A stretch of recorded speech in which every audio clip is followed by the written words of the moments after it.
Hello મિત્રો, આપણો આજનો ટોપિક છે ધોરણ 7 નો ચેપ્ટર નંબર 8 વનસ્પતિમાં પ્રજનન, રિપ્રોડક્શન ઇન પ્લાન્ટ. મિત્રો, આપણે સૌપ્રથમ એ સમજીએ કે આનો અર્થ શું થાય. ધોરણ 7 માં 8મા નંબરનું જે ચેપ્ટર છે એની આપણે શરૂઆત કરી રહ્યા છીએ.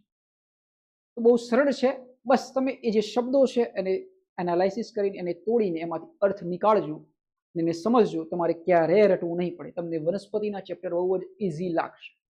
આજે આપણે આ ચેપ્ટરને એવી રીતે તમારી સામે રજૂ કરીશું કે તમને આવડી જશે. બસ તમે ખાલી concept wise step by step જે શબ્દો છે એને સમજવાની કોશિશ કરીશું. હું આખા પાઠને આ વિડીયોની અંદર ઇન્ટ્રો સ્વરૂપે તમારી સામે લઈને રજૂ કરી રહ્યો છું અને બહુ જ સરળ રીતે રજૂ કરી રહ્યો છું. તો તમે અહીં બનેલા રહેજો, તમારું ધ્યાન અહીં કેન્દ્રિત રાખજો. સમજીએ કે વનસ્પતિમાં જે પ્રજનન છે, તો વનસ્પતિ કેવી રીતે પ્રજનન કરે છે એને સમજવાનું છે. હવે આપણે એ સમજવાનું છે કે પ્રજનનને અંગ્રેજીમાં શું કહે છે? રિપ્રોડક્શન કહે છે. તો આપણે મનુષ્ય બી પ્રજનન કરે છે, પ્રાણીઓ બી પ્રજનન કરે છે, એમ વનસ્પતિ બી પ્રજનન કરે છે. એના વિશે આપણે આજે સમજવાનું છે. એટલે કે નાના નાના જે છોડ બને છે એ કેવી રીતે બને છે, તેમાંથી બને છે, એના વિશે આપણે આજે સમજવાનું છે. તો વનસ્પતિક પ્રજનન, વનસ્પતિમાં જે પ્રજનન છે એના કેટલા પ્રકાર છે? તો એના બે પ્રકાર છે. એક છે લિંગી પ્રજનન અને એક છે અલિંગી પ્રજનન. આપણે પ્રશ્ન એમ થાય કે અલિંગી પ્રજનન અને લિંગી પ્રજનન એટલે શું? પણ આ વસ્તુ વનસ્પતિમાં જોવા મળે છે. આપણા જે મનુષ્યો છે, આપણા પ્રાણીઓ છે, એમાં લિંગી પ્રજનન જોવા મળે છે. એટલે કે લિંગી પ્રજનન એટલે કે લિંગ હયાત હોય છે. એટલે કે એક નર હોય છે અને એક માદા હોય છે, અને એમના જે શુક્રકોષો છે, જે અંડકોષો છે, એમના ફલન થવાથી જે સંતતિ બને છે, અને જે સંતતિ બને છે એટલે એ લિંગી પ્રજનનનું એક એક્ઝામ્પલ છે. આપણો જન્મ એ લિંગી પ્રજનનનું એક એક્ઝામ્પલ છે. સમજાઈ ગઈ વાત સિમ્પલ ભાષામાં? જેમાં નર અને માદા હોય એને લિંગી પ્રજનન કહે છે, અને જેમાં આ નર અને માદાનો કોઈ કન્સેપ્ટ ના હોય, એટલે કે એમાં નરે ના હોય અને માદા બી ના હોય, એને અલિંગી પ્રજનન કહે છે. આ એક થયો પ્રથમ સ્ટેપ સમજવાનો. સમજીએ આપણે વનસ્પતિમાં પ્રજનનના પ્રકારો. એટલે વાત થઈ કેટલા પ્રકારો? તો બે પ્રકારો. એક છે લિંગી પ્રજનન, એક છે અલિંગી પ્રજનન. લિંગી પ્રજનનમાં નર અને માદા હોય, અલિંગી પ્રજનનમાં નર અને માદા ન હોય. આગળ વધીએ. વનસ્પતિમાં મુખ્યત્વે બે પ્રકારના પ્રજનન જોવા મળે છે. તો આ થયો આપણો પહેલો ક્વેશ્ચન સિરીઝ. વનસ્પતિમાં કેટલા પ્રકારના પ્રજનન જોવા મળે છે? બે. આગળ અલિંગી પ્રજનન અને લિંગી પ્રજનન. વાત થઈ ગઈ. લિંગી ધેટ મીન્સ નર અને માદા. અલિંગીમાં એવું કંઈ હોય નહીં. અલિંગી પ્રજનનમાં નવા છોડ બીજ વગર ઉત્પન્ન થાય છે. આ થયો તમારો ક્વેશ્ચન અને કન્સેપ્ટ. અલિંગી પ્રજનનમાં જેમાં નરે નથી અને માદાએ નથી, એને કહીએ છીએ આપણે અલિંગી પ્રજનન. માં નવા છોડ બીજ વગર ઉત્પન્ન થાય છે, તો બીજની જરૂર પડતી નથી. તો અલિંગી પ્રજનનમાં બીજની જરૂર નથી પડતી. સમજાય છે? આપણે એ સમજીશું કે કેવી રીતે એકમાંથી બે છોડ બને છે.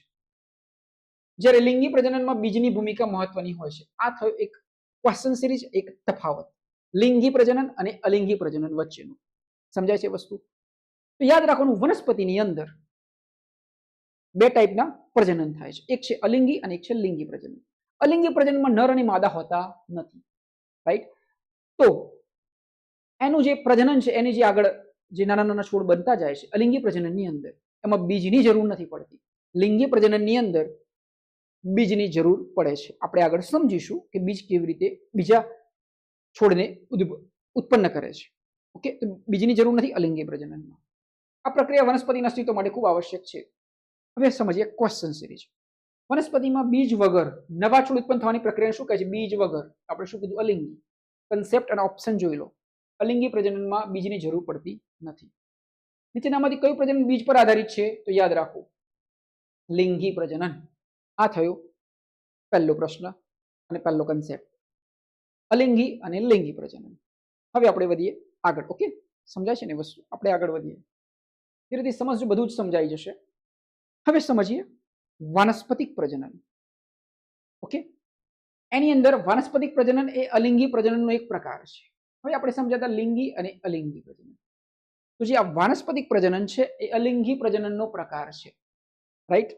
તો આપણે પહેલા તો એક ઓવરવ્યૂ લઈ લઈએ. એક એવી સ્લાઇડ પર હું તમને લઈ જઈ રહ્યો છું જે તમને સૌપ્રથમ એક ઓવરવ્યૂ આપશે કે આ પાઠની અંદર આવે છે શું, રાઈટ? અને એના આધારે પછી તમે આ બધી સ્લાઇડોને સમજવાની કોશિશ કરજો, તમને 5 મિનિટની અંદર બધા જ કન્સેપ્ટ ક્લિયર થઈ જશે. ઓકે, તો આપણે જઈએ છીએ એક દૂરની સ્લાઇડ, એક અંતિમ સ્લાઇડ તરફ જઈએ છીએ, જેના ઉપર મેં એક પીડીએફ માં બધું જ એક પાઠનું મેં પુટઅપ કરી દીધેલું છે. તો આપણે એને ઝૂમ કરીને આપણે એને સમજતા જઈએ. જુઓ, આપણે સ્ટડી કર્યું કે ટાઈપ્સ કેટલા છે વનસ્પતિક પ્રજનનમાં, કેટલા ટાઈપ્સ છે, રાઈટ છે? કેટલા ટાઈપ્સ છે? હવે ધ્યાનથી સમજજો, આપણે જે આગળ સ્ટડી કરવું એ જ રીતે છે, પણ થોડું ટ્રિકી રીતે છે. પ્રજનનના બે મુખ્ય પ્રકારો છે, યાદ રાખવાની ટ્રીક છે, લિંગી અને અલિંગી. તો અલગ જાતિ, અલિંગી અને લિંગી પ્રજનન. આની જરૂર નથી, આ યાદ રહી જાય એવું છે, એટલે આપણે યાદ રાખવાનું અલિંગી પ્રજનન અને લિંગી પ્રજનન. હવે એ સમજીએ અલિંગી એટલે શું ને લિંગી એટલે શું. માત્ર એક જ પિતૃની જરૂર પડે, બીજ વગર નવો છોડ બને એટલે અલિંગી, એટલે એક જ પિતૃ, કોઈ નરે ના હોય ને કોઈ માદાએ ના હોય. લિંગી પ્રજનન નર અને માદા, એટલે કે નર અને માદા બંને પિતૃની જરૂર પડે, બીજ દ્વારા નવો છોડ બને, એટલે અહીં મેલ બી જોઈએ અને ફિમેલ બી જોઈએ, અને અહીં એવું કંઈ હોય નહીં, રાઈટ? કન્સેપ્ટ ખબર પડી? અને બીજ જોઈએ એટલે લિંગી પ્રજનન બને. થોડો કન્સેપ્ટ સમજાઈ ગયો? આગળ વધીએ. અલિંગી પ્રજનન હવે સમજવાનું મેઇન આ છે. આપણે ટોપિક તો સમજી લીધું લિંગી અલિંગી, પણ આપણે સમજવાનું જ આ છે કે અલિંગી પ્રજનનની અંદર કયા કયા શબ્દો આવે છે, અલિંગી પ્રજનનની અંદર કયા કયા શબ્દો આવે છે, કેટલા પ્રકારના પ્રજનન આવે છે, અલિંગી પ્રજનન કેવી રીતે થાય છે, આ જ મેઇન છે, આ જ તમારે સમજવાનું છે. અલિંગી પ્રજનન 4 પ્રકારો યાદ રાખવાના છે, 4 પ્રકારો યાદ રાખવાના છે. એનું નામ યાદ રાખો: કલિકા, અવખંડન, બીજાણુ સર્જન અને વાનસ્પતિક પ્રજનન. સમજાય ગઈ વાત? તો અલિંગી પ્રજનન છે એ, એટલે કે જેમાં નર અને માદા ના હોય, એમાં આ રીતે પ્રજનન થાય છે, અને એના શબ્દો છે: કલિકા દ્વારા બીજો છોડ બને છે, અવખંડન દ્વારા બીજો છોડ બને છે, બીજાણુ સર્જન દ્વારા બીજો છોડ બને છે, અને વાનસ્પતિક પ્રજનન દ્વારા બીજો છોડ બને છે. હવે આપણે એને ડેપ્થ સમજીએ તો જ આપણે આ સમજાશે કે આ શબ્દો શું કહેવા માંગે છે. કલિકા સમજો. આ ઈષ્ટ છે, આપણે સાંભળ્યું છે, ઈષ્ટમાં જોવા મળે છે કયું? કલિકા. જો ઈષ્ટમાં જે વાનસ્પતિક પ્રજનન જોવા મળે, ઈષ્ટમાં જે અલિંગી પ્રજનનનો એક પ્રકાર જોવા મળે છે, એ કયો છે? તો એ આ છે, કલિકા સર્જન છે. શરીર પર નાનો બલ્બ જેવો ભાગ ઉગે અને નવો સજીવ બને. Concept clear? આ ઈષ્ટ છે, એના ઉપર આ બલ્બ જેવો ભાગ બન્યો હોય, સમય જતા આ ભાગ છૂટો પડે. આ ટાઈપનો જે કન્સેપ્ટ છે એને કલિકા સર્જન કહે છે, અને આ અલિંગી પ્રજનનનો એક પ્રકાર છે. સમજાઈ ગઈ વાત? આપણે એક્ઝામ્પલ યાદ રાખવાનું. નેક્સ્ટ જઈએ, અવખંડન. સ્પાયરોગાયરા લીલમાં જોવા મળે છે. જો ઈષ્ટ કે તો બી અલિંગી પ્રજનન, લીલ કે તો બી અલિંગી પ્રજનન, પણ એની અંદર ટાઈપ્સ છે. અલિંગી પ્રજનનમાં જો ઈષ્ટ કે તો કલિકા સર્જન છે, કલિકા રીતે છૂટું પડે છે ઈષ્ટમાંથી. અવખંડન કે તો સ્પાયરોગાયરા લીલમાં જોવા મળે છે, છોડના ટુકડા થાય અને દરેક ટુકડો નવો છોડ બને છે. આ કન્સેપ્ટ સમજીશું, પણ સિમ્પલ ભાષામાં સમજો. એક જ છોડ હોય છે, એમાંથી ટુકડા થાય છે, પાછો નવો છોડ બનતો જાય છે.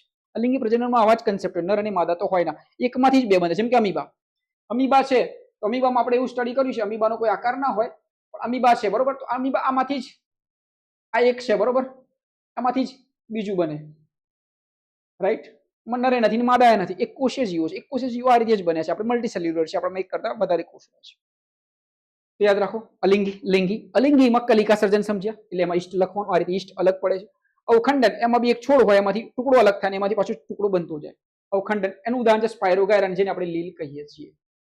હવે જો બીજાણુ સર્જન, બીજાણુ સર્જન, સ્પોર ફોર્મેશન. ફૂગ હોય, બ્રેડ એટલે ફૂગ, બ્રેડ પર શું હોય? ફૂગ હોય, બગડે એટલે, અને હંસરાજમાં થાય છે. હવામાં બીજાણુ ઉડે અને ભીની જગ્યાએ ઉગી નીકળે. યાદ રાખવાનું, બીજાણુ સર્જન ક્યાં થાય? કોઈ બ્રેડ પડી છે, એમાંથી બીજાણુ આવે છે ત્યાં, અને એના પર ઉગે છે, તો એને બીજાણુ સર્જન કહે છે. તો એ ઉગ્યા ને એટલે એક અલિંગી પ્રજનન, જેમાં નર અને માદા નથી પણ ઉગી ગયું, તો બી ત્યાં સર્જન થઈ ગયું, બરોબર? વનસ્પતિક પ્રજનન, આ અંતિમ અને આઈએમપી છે. વનસ્પતિક પ્રજનન, મૂળ હોય આપણા વનસ્પતિના, પ્રકાંડ હોય, અને પર્ણમાંથી નવો છોડ બનાવે. જેમ કે બટાકાની આંખ, બટાકું તમે જોયું છે, બટાકાની પર નાના નાના સ્પોર આવેલા, તમે હવે જોજો, બટાકો હોય ને ઘણી વાર એના પર ઉગી જાય છે. એ જ વનસ્પતિક પ્રજનનનું એક એક્ઝામ્પલ છે. વનસ્પતિક પ્રજનનનું એક્ઝામ્પલમાં બટાકાની જે આંખ હોય છે, પછી ગુલાબની કલમ હોય છે, પાનફૂટીના પર્ણ, તો આ બધા જે કન્સેપ્ટ છે વાનસ્પતિક પ્રજનન એનાથી થતું હોય છે. તો વાનસ્પતિક પ્રજનનમાં ખાસ તો બટાકાની આંખ આપણે ઘરમાં જોઈ શકીએ છીએ. આપણે બટાકા હોય છે એટલે આપણે બટાકાની ઉપર જે આંખો આવેલો છે એ વાનસ્પતિક પ્રજનનનું એક ઉદાહરણ છે. તો આ રીતે એ બટાકાઓ આગળ પ્રજનન થઈને બનતા હોય છે. આ તો કન્સેપ્ટ અલિંગી પ્રજનન.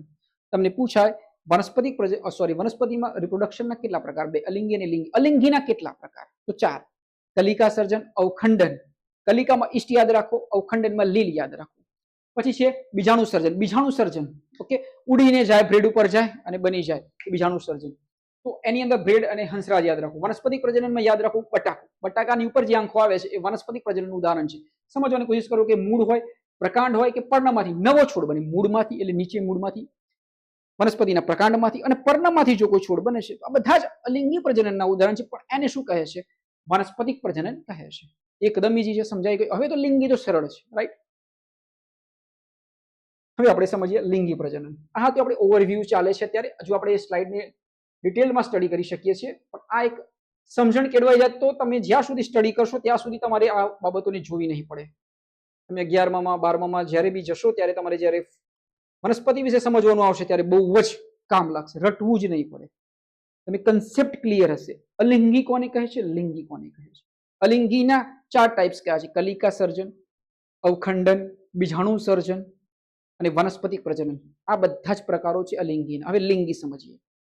લિંગી પ્રજનન અને પુષ્પના ભાગો. હવે જુઓ, પુષ્પના ભાગો લખ્યા છે. ઓકે, લિંગી પ્રજનન અને પુષ્પના ભાગો. હવે સમજો, પુષ્પ એ વનસ્પતિનું પ્રજનન છે. તમને પ્રશ્ન પૂછાય આઈએમપી છે, આઈએમપી પૂછાય વનસ્પતિનું પ્રજનન અંગ કયું છે? તો પુષ્પ. પુષ્પ નર ભાગ એટલે પુંકેસર, માદા ભાગ એટલે સ્ત્રીકેસર. એટલે મેલ અને ફિમેલ યાદ રાખવાનું. મેલ એટલે નર ભાગ, ફિમેલ એટલે માદા ભાગ એટલે સ્ત્રી ભાગ. જેમ આપણામાં હોય છે ને એ સ્ત્રી અને પુરુષ હોય, એ જ રીતે વનસ્પતિમાં છે ભાગ, નર ભાગ અને માદા ભાગ. નર ભાગ છે એને પુંકેસર કહેવામાં આવે છે અને માદા ભાગને સ્ત્રીકેસર. સ્ત્રી પરથી સ્ત્રીકેસર યાદ રાખો અને પેલામાં પુંકેસર યાદ રાખો. ઓકે, આ એક કન્સેપ્ટ, પહેલો સ્ટેપ બાય સ્ટેપ પહેલો જ કન્સેપ્ટ. હવે સમજો, નર ભાગ છે એટલે એને પુંકેસર કહેવાય. પુરુષ તેમાં પરાગાશય અને તંતુ હોય છે જે પરાગરજ બનાવે છે. તો નર ભાગ શું બનાવે છે? પરાગરજ બનાવે. શું બનાવે છે? પરાગરજ બનાવે છે. એમાં શું હોય છે? પરાગાશય અને તંતુ હોય છે. આ પછી તમને આકૃતિમાં સમજાવવામાં આવશે. આપણે અલગથી એક વિડીયો બનાવવાના છે જેની અંદર આપણે કમ્પ્લીટ સમજાવશું પરાગનયન એટલે શું. માદા ભાગ સ્ત્રીકેસર યાદ રાખો. સ્ત્રીકેસરમાં તેના 3 ભાગ છે. અહીં જુઓ, પરાગાશય અને તંતુ 2 ભાગ છે. કેટલા ભાગ છે? 2 ભાગ છે. અહીં 3 ભાગ છે. પરાગાશન, પરાગવાહિની અને અંડાશય. જુઓ, સ્ત્રીકેસર હોય એટલે અંડાશય હોય, રાઈટ છે?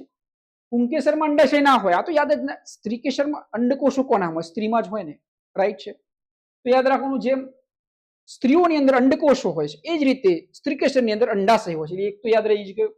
હવે પરાગાશન, અહીં પરાગાશય છે, પરાગાશન અને પરાગવાહિની. તો સમજો, એક આસન હોય, પરાગવાહિની હોય, અહીં આવીને પરાગરજ ચોટે, બરોબર છે? પછી આ પરાગવાહિનીમાંથી અંદર પ્રવેશે છે, અંડાશય સુધી પહોંચે છે. આ તો એક કન્સેપ્ટ. પુંકેસર પરાગરજ બનાવે છે. પરાગાશય હોય અને તંતુ આવેલા હોય. સ્ત્રીકેસરમાં શું હોય? અંડાશય તો હોય જ, પણ પરાગાશન હોય, એના ઉપર આવીને ચોટે છે. પરાગાશન હોય, પરાગવાહિની હોય ને અંડાશય હોય. હવે આગળ વધીએ. એક મેઇન કન્સેપ્ટ છે જે ઘણીવાર પૂછાતો હોય છે, પરાગનયન અને ફલન. જો એકદમ બેઝિક છે પણ ઘણીવાર પાતળી ભેદરેખા છે. પરાગનયન અને ફલનમાં શું ફરક છે? પરાગનયન એક અલગ વસ્તુ છે અને ફલન એક અલગ વસ્તુ છે. પરાગનયનમાં એક જગ્યાએથી પરાગરજ જાય છે ને બીજી જગ્યાએ જઈને ચોટે એટલે ટ્રાન્સપોર્ટ થાય છે. ફલનમાં એકને એક જગ્યાએ રહીને મિલન થાય છે. આટલી વાત સમજવાની છે. હવે સમજીએ પરાગનયન અને ફલન પ્રક્રિયા. પરાગનયન, તો પરાગનયનમાં શું કીધું? પોલિનેશનમાં પરાગરજનું પુંકેસરથી સ્ત્રીકેસરના પરાગાસન સુધી જવી. પરાગરજ કોણ બનાવે? પુંકેસર બનાવે, રાઈટ? હવે આ પુંકેસરથી પરાગરજ ક્યાં જશે? ફિમેલના સ્ત્રીકેસર પર, એટલે એ સ્ત્રીકેસરના પરાગાસન પર જશે, રાઈટ? પરાગાસન એટલે ત્યાં જઈને ચોટશે. મેં કીધું પરાગરજ ઉડશે અને પરાગાસન પર જઈને ચોટશે. આ થયું પરાગનયન. એક જગ્યાએથી બીજી જગ્યાએ જવું, પરાગનયન, ટ્રાન્સપોર્ટ. આ માત્ર ટ્રાન્સપોર્ટ મુસાફરી છે. ફલન સમજો, ફલન ફલનમાં આ રીતે ઉડીને નહીં જાય. નરજન્યુ હશે ને માદાજન્યુ હશે, અંડક નું જોડાય એટલે યુગ્મન જ બને, જાયગોટ બને. એટલે કે ઓકે, સમજાય ગયા વસ્તુ? આ મીટિંગ જોડાણ છે, એટલે કે જોડાણથી બને છે. આ ઉડીને એક જગ્યાએથી બીજી જગ્યાએ નથી જતું. ઓકે, ત્યાં જ હોય છે ને, તેમાંથી અંડકોષ સાથે નરજન્યુ જોડાય છે અને ફલન થાય છે, જેને જાયગોટ કહે છે, ભ્રૂણ બને છે. રાઈટ? આ હતો કન્સેપ્ટ પરાગનયન અને ફલન. હવે જુઓ સ્વપરાગનયન. પોતાના જ ફૂલ પર પરાગરજ પડે, પોતાના જ ફૂલ પર પરાગરજ પડે. બીજી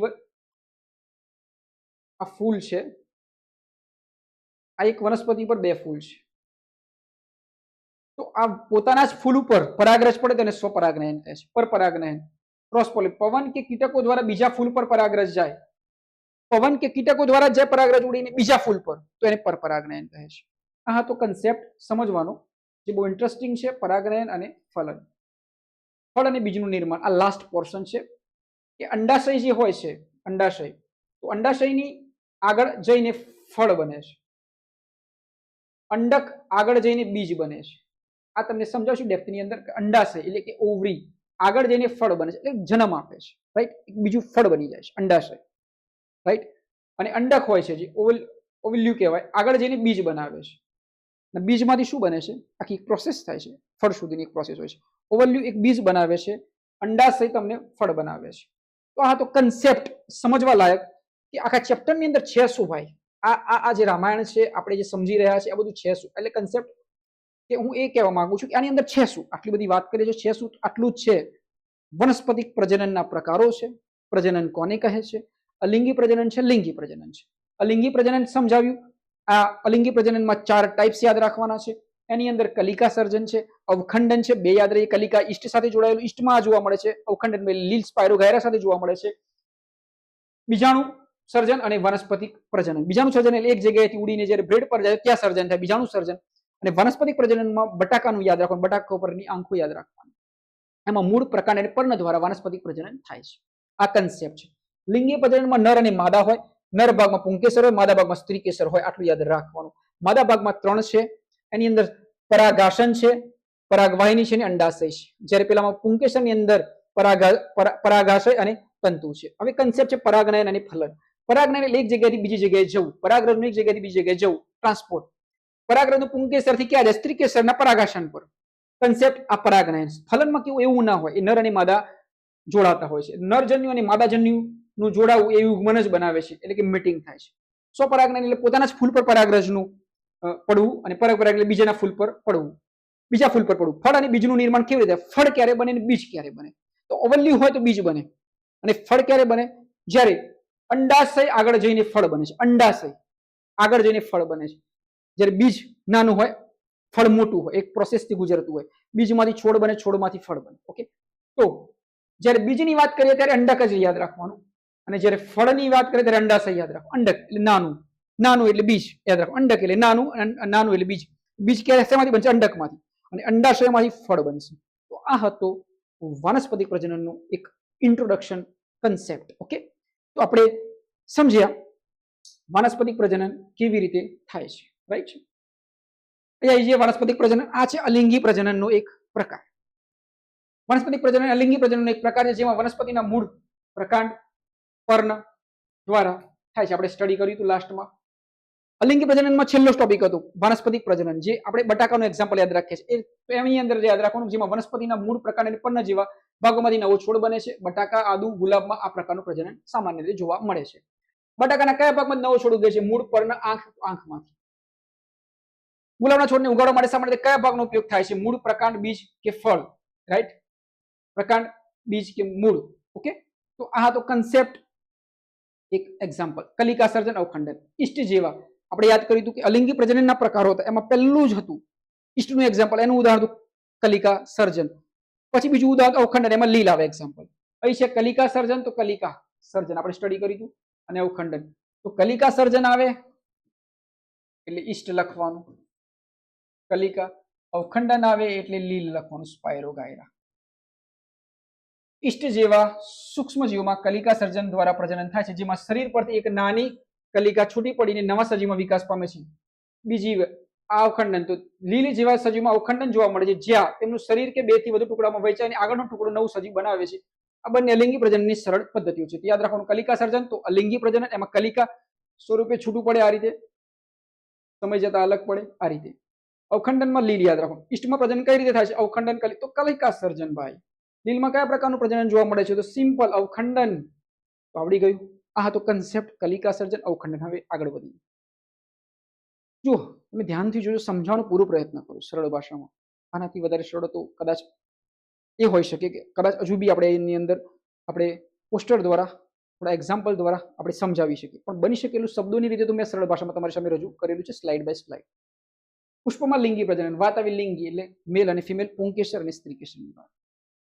પુષ્પ વનસ્પતિનું પ્રજનન અંગ છે, આપણે સ્ટડી કર્યું. પુષ્પના મુખ્ય ભાગોમાં પુંકેસર છે, સ્ત્રીકેસરનો સમાવેશ થાય છે, જે અનુક્રમે નર અને માદા પ્રજનન અંગો છે. પરાગનયન દ્વારા પરાગરજ પુંકેસરથી સ્ત્રીકેસર સુધી પહોંચે છે, જે ફલનની પ્રક્રિયા માટે જવાબદાર. મેં કીધું ટ્રાન્સપોર્ટ સિસ્ટમ છે પરાગનયન. પુષ્પનું નર પ્રજનન અંગ કયું? તો પુંકેસર.